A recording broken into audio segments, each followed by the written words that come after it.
नमस्कार दोस्तों, जय हिंद, वंदे मातरम। आप सभी का स्वागत अभिनंदन है टीचर्स फैमिली, टीटी फैमिली, शिक्षकों के परिवार जायसवाल कोचिंग सेंटर पर, पावर्ड बाई शिक्षा ही प्रकाश है। दोस्तों, आज की क्लास में हम बात करेंगे एमपी टेट बायोलॉजी की क्लास की बात करेंगे और एक क्लास नंबर 10th रहेगा आपका बाई जायसवाल कोचिंग सेंटर। इसके पहले 9 क्लासेज कंप्लीट हो चुकी हैं जो आपके एनसीईआरटी बेस्ड क्लासेज चल रही हैं। एनसीईआरटी बुक का पूरा निचोड़ है और NCERT book 11th class to post graduation level तक के यहाँ पे बायोलॉजी के एनसीईआरटी क्वेश्चन को कंबाइंड किया गया है। इसका जो प्लेलिस्ट है आई बटन पे ऑलरेडी भी लिंक भी दे दिया गया है, तो प्लेलिस्ट अवश्य ज्वाइन कीजिए।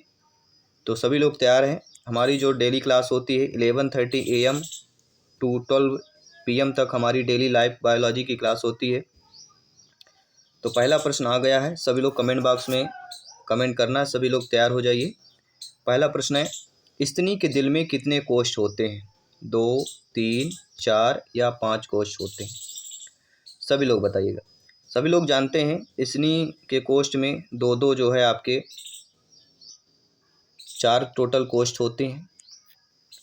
4 प्रकोष्ठ या कोष्ठ होते हैं जिनमें से 2 अलिंद होता है और 2 निलय होते हैं, जिनमें दायां अलिंद होता है और बायां अलिंद।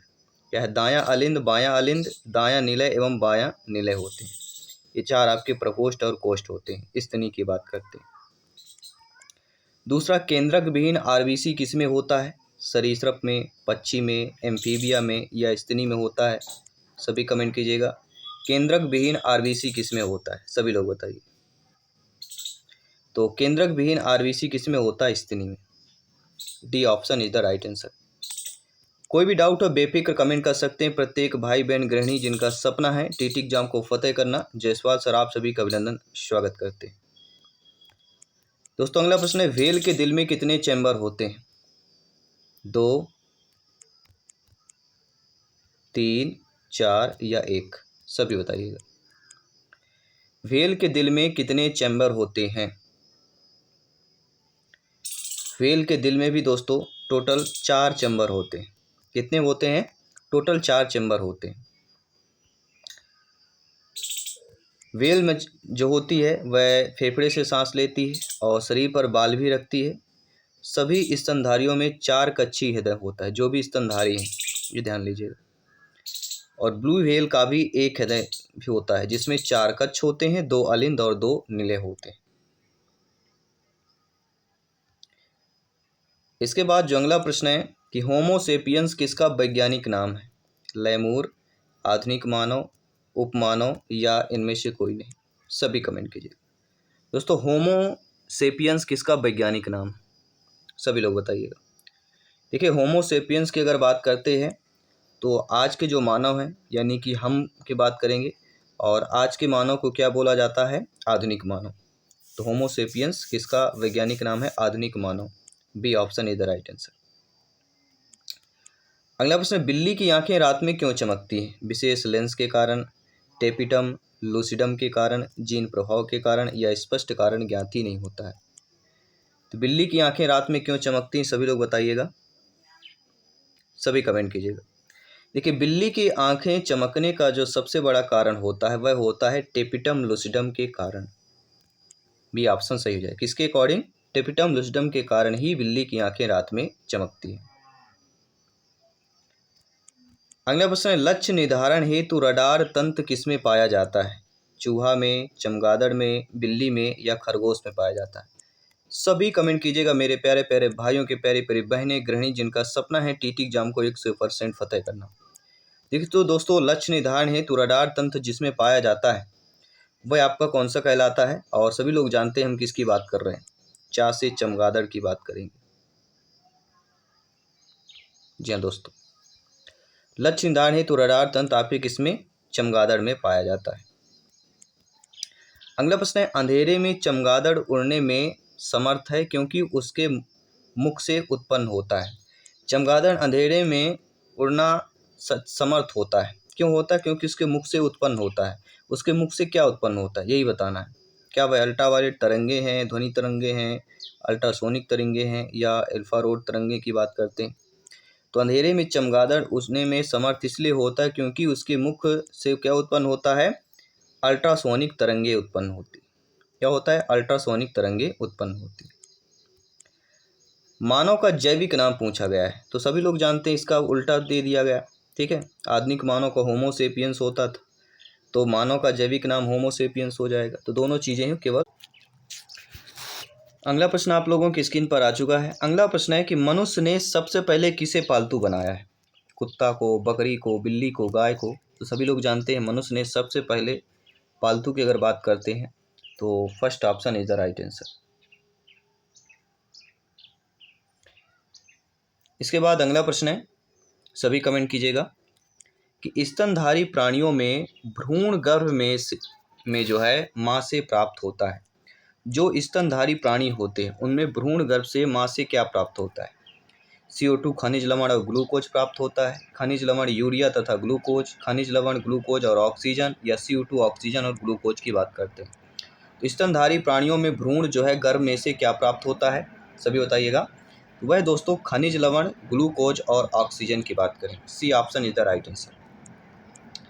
अगला प्रश्न, इनमें से कौन सा अंडज जो है स्तनी है, कंगारू, मोनीट्रीम, चमगादड़ या व्हेल की बात कर रहे हैं, सभी कमेंट कीजिएगा। तो इनमें से कौन सा अंडज जो है स्तनी पूछा जा रहा है, जी हाँ सभी लोग बताइए। तो सभी लोग जानते हैं जो मोनीट्रीम होता है यह अंडज आपका स्तनी कहलाता है, B option is the right answer. Telegram से जुड़िए, टेलीग्राम में सर्च कीजिए जायसवाल कोचिंग सेंटर, साथ ही साथ फ्री में नोट्स और PDF फाइल भी प्राप्त कीजिए। दोस्तों निम्न में से अंडा देने वाला स्तनधारी कौन सा कहलाता है, चमगादड़, पर्नेल चींटीखोर, व्हील या कटीली चींटीखोर की बात करेंगे। तो अंडा देने वाला स्तनधारी इनमें से कौन सा हो जाएगा, सभी लोग बताइए। तो आप सभी लोग जानते हैं अंडा देने वाला स्तन जो होता है कटीला चींटीखोर, ऐसा स्तनधारी है जो अंडा देता है।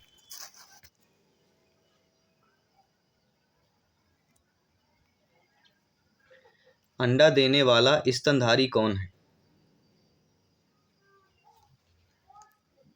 अकॉर्डिंग टू टेस्ट बुक, सभी बताइए। देखिए सभी लोग जानते हैं कि जरायुस्ता स्तनधारियों या अंडस्तनी के, जिसे हम डक बिल, प्लेटिप्स और एक्टिना समूह का अंडज स्तनी होता है, और यह चींटीखोर शामिल है आपका कटीला चींटीखोर। और इनकी एक विशेषता होती है कि ये स्तनधारी हैं जो अंडे देते हैं।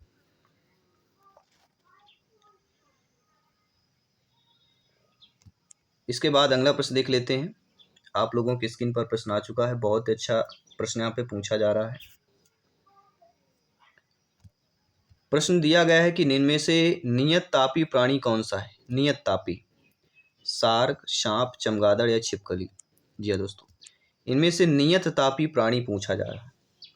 सभी लोग जानते हैं चमगादड़ जो कहलाता है वह नियत तापी प्राणी कहलाता है, C option is the right answer. अगला कि वह स्तनधारी जो खतरे के संकेत के समय गेंद के समान हो जाता है, कोई भी खतरा दिखता तो बॉल की तरह हो जाता है, छछूंदर, कंटक चूहा, सेही या अपोसम, सभी बताइए वह कौन सा स्तनधारी है। तो वह कहलाता है दोस्तों कंटक चूहा। जी हाँ दोस्तों, वह स्तनधारी जो खतरे के संकेत के समय गेंद के समान हो जाता है। काफ़ी बार ये पूछा गया है, तो कंटक चूहा इज द राइट आंसर हो जाएगा। इसके बाद आपका अगला प्रश्न है, बहुत अच्छा प्रश्न दिया गया है। स्तनपायी के उत्सर्जनीय उत्पाद मूत्र में अधिकता में क्या पाया जाता है, सभी लोग जानते हैं यूरिक अम्ल की बात करेंगे, C option is the right answer हो जाएगा। बहुत ही सिंपल सा प्रश्न था। अगला प्रश्न, इनमें से कौन नियत तापी प्राणी है, ऑप्शंस बदले गए हैं, व्हेल, व्हेल शार्क, एलाइटीज या ड्रेको। एक और प्रश्न था लेकिन यहाँ पे ऑप्शंस बदल दिए गए।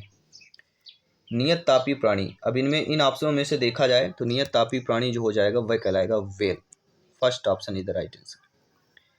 व्हेल जो होता है स्तनधारी वर्ग से संबंधित है, व्हेल एक स्तनपायी है, मछली नहीं है, इसलिए यह नियत तापी प्राणी होता है। ठीक है, तो व्हेल क्या एक स्तनपायी है। अगला, निम्न में से कौन सा जीव अपनी त्वचा से सांस लेता है, मछली, कबूतर, मेढक, तिलचट्टा। अपनी त्वचा से सांस लेता हो उसका नाम बताना है। सभी लोग जानते हैं अपनी त्वचा से सांस लेने वाला इन ऑप्शनों में देखा जाए तो मेढक, क्योंकि मछली तो सभी लोग जानते हैं गलफड़े द्वारा सांस लेती है। इनमें से कौन सा एक सबसे बड़ा बंदर है? स्पाइडर, बैबून, गोरिल्ला, हाउलर बंदर। जी हाँ, ऑप्शंस को ध्यान में रखते हुए सबसे बड़ा बंदर बताना है। और सभी लोग जानते हैं इनमें सबसे बड़ा baboon. B option is the right answer. Gorilla से भी बड़ा होता है बैबून। अगला है अनियत तापी प्राणी कौन होता है? अभी आपने नियत तापी प्राणी के बारे में पढ़ा, अब आपको बताना अनियत तापी। तो अनियत तापी प्राणी वे प्राणी जिनके रुधिर में हीमोग्लोबिन नहीं होता, वे प्राणी जो खूंखार नहीं होते, वे जिनका शारीरिक तापमान स्थिर रहता है, वे प्राणी जिनका शारीरिक तापमान वातावरण के तापमान के अनुरूप बदलता रहता है। तो अनियत तापी प्राणी यहाँ पे पूछा जा रहा है। देखिए, अनियत तापी प्राणी वे प्राणी कहलाते हैं जिनका शारीरिक तापमान वातावरण के तापमान के अनुरूप क्या रहता है? बदलता रहता है। क्या होता है? ये तापमान वातावरण जैसा वातावरण होगा उसके अनुसार ये बदल रहता है, वह कहलाता अनियत तापी प्राणी। हरित ग्रंथियां किससे संबंधित होती हैं? जनन से, उत्सर्जन से, श्वसन से या पाचन से? तो हरित ग्रंथियों की जब भी बात की जाती है तो बहुत ही सिंपल से यहाँ पे हो जाता है। हरित ग्रंथि मतलब उत्सर्जन की बात करेंगे, बी ऑप्शन की बात करेंगे। अगला जो प्रश्न है कि कुटक किसमें नहीं पाया जाता? कुटक, कुक्कट, शुतुरमुर्ग, बतख, मोर। पहले हम बात करेंगे कुक्कट किसमें पाया जाता है, इसके बारे में आपको खुद पता चल जाएगा किसमें नहीं पाया जाता है। ठीक है, देखिए कुक्कट की बात करते हैं तो कुक्कट में, बतख में और मोर में पाया जाता है, लेकिन शुतुरमुर्ग में नहीं पाया जाता। तो कुटक किसमें नहीं पाया जाता? शुतुरमुर्ग में नहीं पाया जाता है। अगला प्रश्न है कि डायनोसोरस क्या थे? स्तपाई जो लुप्त हो गए, विशाल शाकाहारी जंतु जिन्होंने हिपोपाटमस जाति को जन्म दिया, अंडा देने वाले स्तनपाई या सरीसृप जो लुप्त हो गए। तो डायनोसोरस क्या थे? सभी बताइए। देखिए, डायनोसोरस ये सरीसृप थे जो कि लुप्त हो चुके। डायनोसोरस क्या थे? एक सरीसृप थे जो कि लुप्त हो चुके। रक्त में प्रतिस्कंदन पदार्थ कौन सा होता है? Fibrinogen, heparin, thrombin, globin. सभी बताइए। रक्त में प्रतिस्कंदक पदार्थ इनमें से कौन सा होता है? वह कहलाता है heparin. B option is the right answer.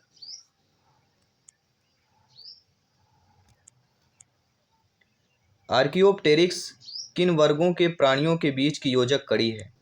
उभयचर पक्षी, सरीसृप पक्षी, सरीसृप स्तनधारी, पक्षी व स्तनधारी। आर्कियोप्टेरिक्स जिन वर्गों के प्राणियों के बीच का योजक कड़ी कहला जाता है वह आपकी कहला जाती है सरीसृप और पक्षी। B option is the right answer. अगला प्रश्न है कि इनमें से कौन से जानवर का संबंध मोलस्का से है? हाइला, हेलियोटिस, हाइड्रा, खरगोश। तो आप लगभग सभी लोग जानते हैं वे जानवर जिनका संबंध मोलस्का से कहला जाता है, और वह कहला जाता है Haliotis. B option is the right answer. अगला प्रश्न है मैमथ पूर्वज है। मैमथ किसका पूर्वज? कुत्ते का, घोड़े का, ऊंट का, हाथी का। तो मैमथ किसका पूर्वज कहला जाता है? सभी यहाँ पे कमेंट कीजिएगा। तो राइट ऑप्शन है हाथी का। हाथी का पूर्वज क्या था? Mammoth is the right answer. अगला प्रश्न आपके स्क्रीन पर दिया गया है कि फेरोमोन्स सामान्यतः उत्पन्न किया जाता है सांपों द्वारा, पक्षियों द्वारा, चमगादड़ द्वारा या कीटों द्वारा उत्पन्न किया जाता है।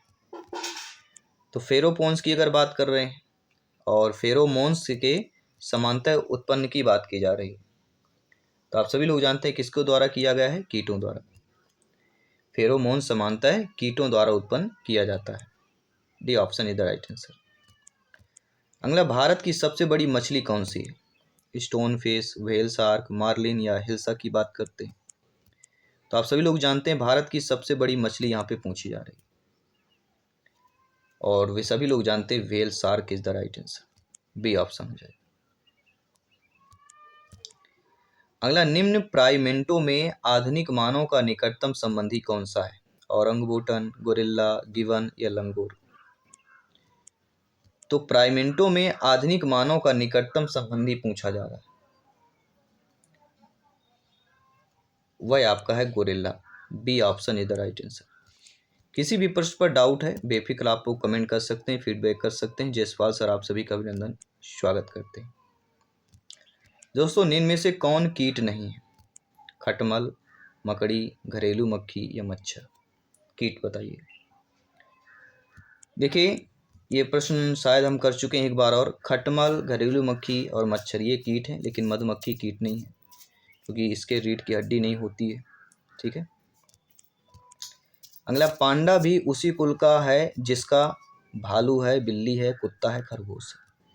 यानी पांडा उसी कुल का है जिसका कुल इन चारों में से एक है, और वह कहलाता है भालू। पांडा भी उसी कुल का है जिसका भालू कुल है, यानी जो भालू और पांडा का कुल दोनों का एक कुल है। आइए बात करते हैं अगले प्रश्न।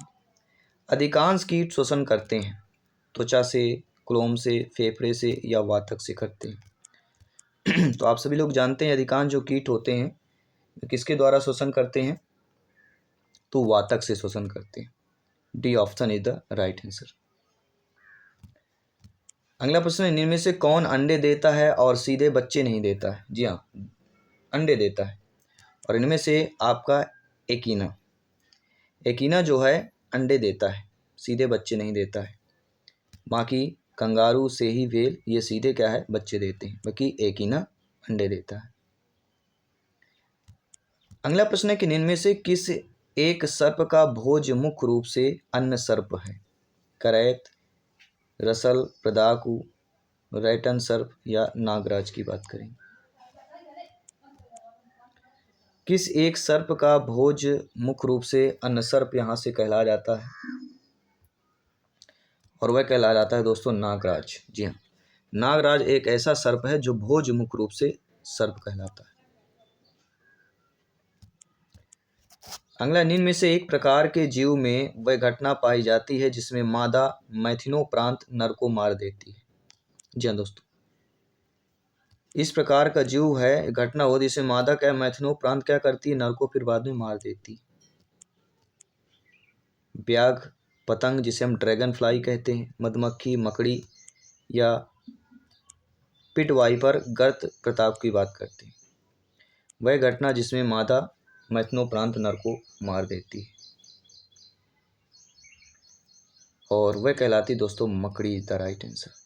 जी हाँ दोस्तों, सी ऑप्शन सही हो जाए। तालाबों और कुओं में निम्न में से किस एक को छोड़ने से मच्छरों को नियंत्रित करने में मदद मिलती है? केकड़ा, डॉगफिश, कैविसिया या घोंघा? जी हाँ, तालाबों और कुओं में इन चारों में से को अगर छोड़ दिया जाता है तो मच्छर को नियंत्रित करने में मदद मिलती है, यानी मच्छर का उत्पादन कम हो जाता है या मच्छर, ठीक है।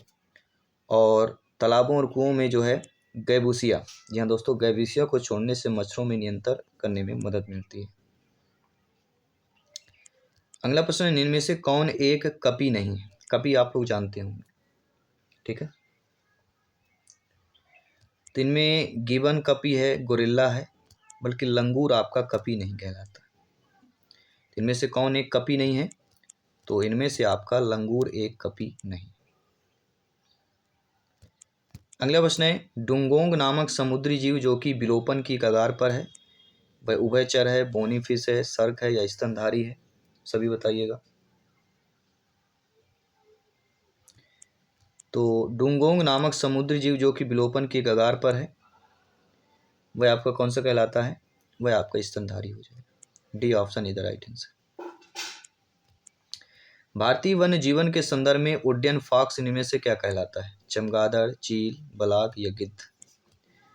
तो भारतीय वन्य जीवन के संदर्भ में उड्डयन फॉक्स को अगर देखा जाए तो वह हमारा क्या कहलाता है? चमगादड़ is the right answer, first option is the right answer. सभी लोग जानते हैं भारत में फ्लाइंग फॉक्स या उड़ने वाली जो लोमड़ी है, वास्तव में कोई लोमड़ी नहीं होती है, ये बल्कि एक प्रकार का चमगादड़ होता है। इसका वजन 1.5 किलो केजी होता है और मुख्यतः भारत, ऑस्ट्रेलिया, मलेशिया और एशिया के कुछ देशों में पाई जाती है। अगला, निम्न में से कौन सा पशु मांसाहारी है? फल मक्खी, घरेलू मक्खी, मगरमच्छ या घोंघा? सभी लोग बताइए। तो इनमें से पशु की बात कर रहे हैं, तो पशु मांसाहारी क्या होगा? मगरमच्छ हो जाएगा। देखिए, मांसाहारी वे जानवर है जो दूसरे जानवरों का मांस खाते हैं, सिंपल सी बात है, जिसमें शेर आता है, बाघ आता है, भेड़िया आता है, कुत्ता आता है, सांप और मगरमच्छ आदि मांसाहारी आते हैं। तो आज की क्लास में हमने 40 क्वेश्चन कंप्लीट किया। यूनिट वाइज क्लासेज चल रही, सेकंड यूनिट आपका चल रहा है, इसके बाद थर्ड फोर्थ, टोटल 20 यूनिट्स हैं। तो एग्जाम्स के पहले पूरा सिलेबस कवर करने की यहाँ पे करेंगे, इसके बाद प्रैक्टिस मॉडल पेपर भी करेंगे। तो डेली आप लोग क्लास ज्वाइन कीजिए। नहीं आप लोग ज्वाइन करते हैं तो प्लेलिस्ट ऑलरेडी है, सभी क्लासेज वीडियोज़ के माध्यम से फ्री ऑफ कॉस्ट है, सारे क्वेश्चन अटेंड कीजिए। साथ ही साथ इंस्टाग्राम, फेसबुक पेज और टेलीग्राम ग्रुप से अवश्य जुड़िएगा ताकि लेटेस्ट अपडेट आपको मिलता रहे। सभी मित्रों को जय हिंद, वंदे मातरम, धन्यवाद सभी का।